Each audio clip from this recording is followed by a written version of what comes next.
It is Ireland's tallest residential building, built at the height of our property boom. But the Obel apartment block in Belfast has been taken over by administrators. The property company that owned it has gone bust. Our business correspondent Kevin McGee has this exclusive report.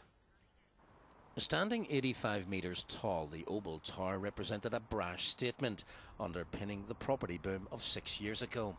With a price tag of £71 million, it was built at a time when money was thrown at developers by the banks, reflecting the confidence of the time.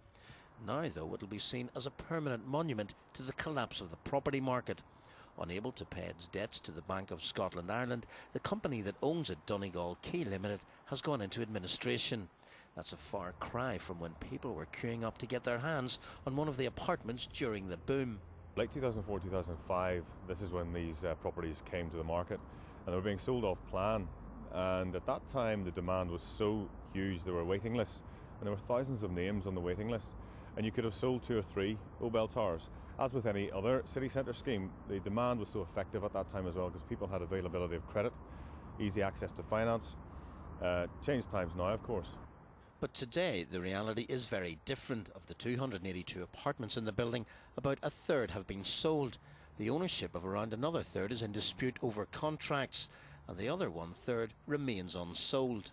Unlike many other administrations, there aren't thought to be any major creditors apart from the Bank of Scotland Ireland. The law firm Allen & Overy, which rents office accommodation over 6 floors in the adjoining building, won't be affected.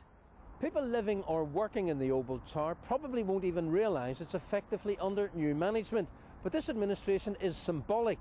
It shows beyond any doubt that the shockwaves of the property crash in 2007 are still being felt across the economy years later. Kevin McGee, BBC Newsline at the Obel Tower.